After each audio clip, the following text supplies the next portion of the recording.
Pemirsa masih di IDX Consistent Closing dan kami juga masih menggunakan untuk bisa berpartisipasi di WhatsApp interaktif kami seperti yang tertera di layar televisi Anda nantinya. Dan sebelum kita lanjutkan perbincangan, kita akan coba lihat terlebih dahulu saham-saham pilihan yang direkomendasikan pemirsa dan mungkin saja bisa menjadi salah satu referensi untuk Anda. Namun lagi-lagi keputusan investasi tetap ada di tangan pemirsa IDX Channel. Dapat Anda saksikan grafis di layar televisi Anda pemirsa 4 saham pilihan yang direkomendasikan. Yang pertama dari teknologi sepertinya ada WIFI direkomendasikan buy on weakness, supportnya di 1775, resisten hingga ke 2330. Transportasi ada BIRD pemirsa. Buy if break. Supportnya di 1475, resisten hingga ke 1535. Kemudian juga ada Dewa, supportnya di 97, resisten hingga ke 116. Sementara dari produsen emas, tampaknya harta lebih direkomendasikan ini sepertinya. Buy on weakness, supportnya di 530, resisten hingga ke 635. Ada WIFI, BIRD, Dewa, dan Harta, dan lagi-lagi keputusan investasi tetap ada di tangan pemirsa IDX Channel. Pak Didit, kita lanjutkan kembali, Pak. Kita langsung saja ke WIFI, buy on weakness. Dari sisi teknikal terlebih dahulu Pak Didit, analisis dan pertimbangan direkomendasikan karena hari ini WIFI sempat mengalami lonjakan signifikan di sesi pertama hingga ke 2290, namun di penutupan sesi kedua ditutup di zona merah di level yang lebih rendah di 2190. Oke, kalau kita melihat memang untuk pergerakan WIFI sendiri ya dalam jangka pendek nampaknya masih berada di fase downtrend ya. Muncul tekanan jual di perdagangan hari ini dan kalau kita lihat dari sisi stokastik juga baru mulai masuk ke area netralnya, maka kami rekomendasikan WIFI ini untuk buy on weakness ya dengan area supportnya di 1775 dan resistennya di 2330. Adapun untuk area pembelian nampaknya akan menutup area gap yang berada di 1980-2070 dapat diperhatikan di area tersebut dan apabila nanti mampu break dari area resistennya yakni di area 2330 maka target WIFI berikutnya yang dapat kami perkirakan nampaknya akan menguji di level 2470 sampai 2550 seperti itu Mas David. Baik, aksi korporasi terkait dengan Rakisu yang akan dilakukan Pak dengan nilai di atas 5 triliun rupiah akan memberikan dampak tidak untuk pergerakan WIFI ke depannya? Oke, kami perkirakan memang dengan adanya aksi korporasi tersebut ini dapat memberikan dampak positif bagi pemegang saham dari WIFI sendiri dan demikian pula bagi emiten ya diharapkan memang dengan adanya red issue maka pergerakan WIFI sendiri juga akan lebih lebih fluktuatif seperti itu. Baik, dari WIFI kita beralih ke saham pilihan kedua dari emiten transportasi ini ada BIRD, hari ini tetap menguat di 2,02%, 15. Buy if break tampaknya rekomendasinya. Buy if break di level berapa untuk BIRD? Oke, kalau kita perhatikan memang penguatan BIRD sendiri pada hari ini juga didominasi dengan munculnya volume pembelian dan volume pembeliannya pun juga masih cenderung meningkat. MACD dan stokastiknya juga masih mendukung adanya tanda-tanda penguatan. Nanti dapat dijadikan sebagai area buy if break apabila nanti BIRD sendiri mampu break dari 1535. Adapun area penguatan apabila break dari area tersebut kami perkirakan 1570 sampai 1645 dapat digunakan sebagai target penguatan dari pergerakan BIRD sendiri. Namun demikian tetap perhatikan untuk area support yang berada di 1475. Karena kalau break dari area tersebut maka mungkin BIRD akan menguji di level 1430 sampai 1455. Begitu Mas David. Baik, tapi ketika skenario-nya berbalik justru mengalami tekanan Pak, mendekati level support yang Anda sebutkan tadi. Rekomendasinya seperti apa? Kalau misalnya mendekati area support nanti dapat dijadikan sebagai buy on weakness ya dari pergerakan BIRD sendiri. Ya. Apabila nanti break dari 1475 maka cermati level area tadi yang berada di 1420 sampai 1455 sebagai target untuk pembelian berikutnya seperti itu. Baik, artinya prospeknya cukup bagus buy if break di tengah penguatan yang terjadi, sementara kalau mengalami koreksi justru direkomendasikan buy on weakness untuk BIRD. Hari ini ditutup di 1515, menguat di 2,02%. Lagi-lagi keputusan investasi tetap ada di tangan pemirsa IDX Channel. Kita beralih ke saham pilihan yang ketiga pemirsa. Untuk saham pilihan yang ketiga direkomendasikan ada Dewa, lebih ke arah buy on weakness. Analisis dan pertimbangan untuk Dewa. Oke, kami melihat untuk pergerakan Dewa dalam jangka pendek selama 3-4 hari belakangan ini juga masih cenderung konsolidasi dengan area resisten yang berada di 116. Selama belum mampu break dari area tersebut, maka kami memperkirakan nampaknya Dewa ini akan rawan terkoreksi terlebih dahulu, paling tidak menguji di area 100 sampai 104 dengan mencermati support yang berada di level 97. Kami melihat untuk pergerakannya dari sisi MACD dan stokastik memang cukup baik, di mana MACD-nya mulai mengarah ke area positif, namun pergerakan stokastik nampaknya akan cenderung flat di area netralnya terlebih dahulu. Base case-nya apabila nanti mampu break dari 116, maka kami memperkirakan target dari pergerakan Dewa selanjutnya dapat kami perkirakan berada di 121 sampai ke 130. Begitu Mas David. Baik, dengan kategori masuk small cap Pak, small cap maksud saya, apakah lebih ke arah untuk trading jangka pendek saja dan pertimbangan seperti apa? Oke, kalau untuk Dewa sendiri, kami melihat memang untuk trading dalam jangka pendek terlebih dahulu, karena memang dari sisi volume dan dari sisi caption sendiri yang tidak begitu besar untuk Dewa. Tapi di tengah penguatan yang terjadi Pak, terutama di sepanjang 2025, di mana di 2024 lebih cenderung bergerak di bawah level 100-an. Pak Didit, pola yang terbentuk untuk Dewa jangka pendek dan menengah? Oke, untuk jangka pendeknya pola yang terbentuk nampaknya ini masih akan cenderung uptrend ya. Dalam jangka pendeknya ini masih akan cenderung untuk terkoreksi terlebih dahulu untuk menguji di area 100-104. Namun demikian dalam jangka menengah kami masih melihat adanya penguatan, paling tidak nanti untuk menguji di level 121 sampai 130. Apabila nanti break dari 136, maka Dewa akan cenderung uptrend, akan cenderung bullish, di mana kami perkirakan memang untuk target berikutnya berada di 145 sampai 156, seperti itu Mas David.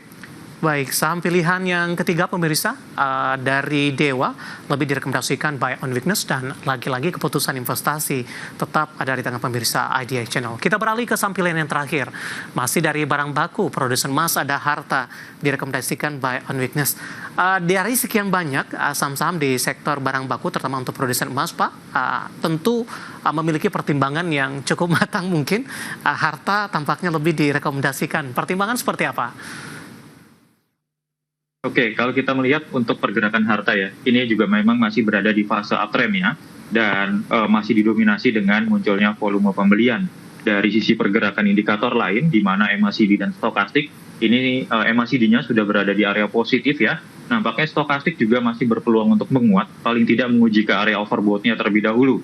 Namun demikian yang perlu kita cermati adalah resist yang berada di 635. Apabila harta belum mampu break dari 635 sebagai area resistnya, maka kami masih melihat adanya peluang untuk harta terkoreksi terlebih dahulu dan dapat dijadikan sebagai area buy on weakness nanti di area 540 sampai ke 570 terlebih dahulu dengan mencermati area support yang berada di 530. Namun demikian waspadai karena kalau break dari 530 ada kemungkinan harta akan menutup gap yang berada di 488 sampai 510. Untuk target dari harta apabila mampu break dari 635 maka dapat dicermati rentang area 650 sampai 675 sebagai target penguatan berikutnya. Seperti itu Mas Kiki. Baik, penutupan hari ini harta di 605 menguat signifikan di 4,31%. Ada 4 saham pilihan yang direkomendasikan pemirsa.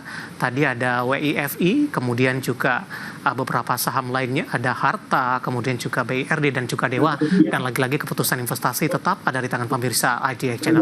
Kita sudah sampai di segmen terakhir dan terima kasih untuk yang masih bergabung bersama dengan kami Pak Didit. Kita lanjutkan kembali, waktu kita cukup terbatas Pak.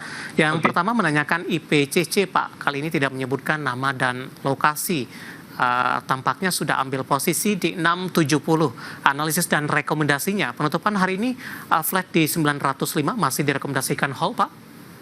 Oke, kalau kita lihat untuk IPCC sebenarnya masih berada di fase uptrendnya ya, namun kalau kita lihat dari sisi volume, ini volumenya juga udah mulai berkurang dan kemudian waspadai stokastik yang sudah menandakan adanya dead cross dari IPCC sendiri. Nanti dapat dicermati sebagai area support dari IPCC yang dapat kami perkirakan paling tidak di level 870 karena kalau break dari 870 untuk IPCC worst case-nya nanti akan menguji di 830 sampai 850. Area resist terdekat kami berikan 910. Apabila mampu break kembali dari 910 gitu ya, nanti akan menguji kembali 935 sampai ke highest hari ini di level berikutnya di 975. Kalau tadi sudah pegang di area 600 ya tadi ya Mas David ya. Iya. Ini dapat direalisasikan dulu profitnya karena melihat dari sisi stokastiknya ini sudah lihat cross dan nampaknya akan terkoreksi ke area netral terlebih dahulu. Di 970 masih bisa di hold tidak Pak? Sorry kenapa? Di 970 masih bisa di hold tidak? Oke, ini bisa direalisasikan profit dulu untuk pergerakan dari PCC ya, Oke. apabila memegang tadi di 600-an seperti itu. Kalau di 970 Pak? Ya, di area 670 untuk profit takingnya di area 910 sampai terdekat berikutnya di 930. Baik, selanjutnya kita beralih ke BJPR Pak. Analisis dan rekomendasinya, support dan resisten. Ada Bapak Nainggolan dari Lampung. BJPR ditutup 895, Pak Didi. Oke, untuk BJBR sendiri ini ditutup menguat ya di area 875, disertai dengan munculnya volume pembelian dari BJBR, namun belum mampu break dari area resisten ya, yang dapat kami perkirakan ini berada di 920.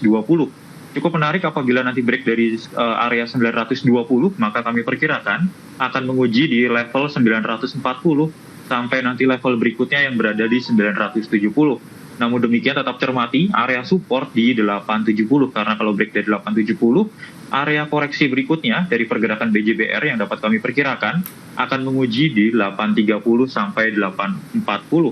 Dari sisi indikator, MACD masih berada di area positif, namun waspadai stokastik yang nampaknya akan cenderung flat di area overbought-nya. Begitu Mas David. Baik, kita ke Bandung, Jawa Barat, Pak Didit. Ada Ibu Susi dari Bandung, terima kasih menanyakan saham Arci. Lagi-lagi produsen emas Pak Didit hari ini melaju kencang di 10,62% di 354. Analisis dan rekomendasi, support dan resisten untuk Arci. Oke, untuk Arci penguatannya cukup signifikan ya kalau kita melihat dari pergerakannya, di mana pergerakan Arci ini juga masih didominasi dengan adanya peningkatan volume pembelian. MACD dan stokastik cukup menarik, masih menunjukkan adanya tanda penguatan, namun cermati stokastik yang sudah berada di area overbought-nya karena dengan adanya penguatan dari Arci ini. Cermati 362 nanti sebagai area resisten dari pergerakan Arci. Apabila Arci mampu break dari area tersebut, maka untuk area penguatan berikutnya yang dapat kami berikan, nanti dapat dicermati di levelnya 376 sampai ke area 400 terlebih dahulu untuk area penguatan terdekatnya. Namun demikian juga cermati sebagai support terdekatnya yang dapat kami berikan di area 344, karena kalau break dari 344 waspadai 330 sampai ke level 320 sebagai target koreksi dari pergerakan Arci. Selanjutnya saham SMIL Pak, Sarana Mitra Luas TBK, hari ini disuspensi sepertinya Pak Didit. Analisis dan rekomendasinya di tengah suspensi yang terjadi di 505 dan arah pergerakan pasca suspensi dicabut mungkin Pak? Oke, kalau kita lihat memang nampaknya disuspensi hari ini, pergerakannya juga masih cenderung uptrend. Kalau kita cermati dari awal tahun ini di Januari 2025 sempat berada di level 103 begitu ya, dan saat ini berada di 505. Masih didominasi dengan munculnya volume pembelian, waspadai stokastik yang nampaknya akan cenderung flat di area overbought-nya begitu ya. Dan sebagai untuk resistnya yang dapat kami berikan dari pergerakan SMIL sendiri, kami berikan di highest-nya kemarin, yakni di level 510. Apabila nanti mampu break dari 510, dapat cermati target penguatan berikutnya di 520 sampai 550. Sebagai support nanti kami berikan di level 480, karena kalau break dari 480 targetnya di area 460 sampai 440 sebagai area koreksi dari pergerakan SMIL begitu. Baik, selanjutnya menanyakan MDK apa? Tadi pun juga sempat kita ulas, kita langsung saja ke pertanyaan selanjutnya menanyakan saham film Pak, menanyakan support dan resistennya juga, penutupan hari ini di 2260 untuk film. Oke, untuk pergerakan film ini cenderung downtrend ya dalam jangka pendeknya. Nanti dapat dicermati sebagai area resisten dari film sendiri di 2450, dengan supportnya yang dapat kami berikan ada di levelnya 2070. Adanya kemungkinan film masih berlanjut koreksinya paling tidak menguji 2140 sampai 2200, namun selama masih mampu bertahan di atas 2070, maka untuk area penguatannya nanti dapat dicermati di area 2550 dan base case-nya berada di 2700 terlebih dahulu. Namun perhatikan MACD dan stokastik belum menunjukkan adanya tanda penguatan dalam jangka pendek. Baik, pembahasan film tadi tampaknya sekaligus mengakhiri kebersamaan kita untuk kali ini. Sebenarnya masih ada beberapa pertanyaan, kami mohon maaf waktu cukup terbatas dan silakan bergabung bersama kami kembali di waktu dan di program sama di perdagangan hari selanjutnya. Pak Didit, terima kasih sudah berpartisipasi, sehat selalu Pak Didit. Terima kasih Mas David, sehat selalu. Baik, terima kasih ada Bapak T. Herditya Wicaksana, Head of Retail Research MNC Sekuritas. Dan pemirsa jangan lupa saksikan program Prime Market Highlight yang akan tayang pada pukul 20 waktu Indonesia Barat. Karena urusan masa depan harus terdepan. Aku investor saham. Saya David San Oval, pamit undur diri. Sampai berjumpa kembali.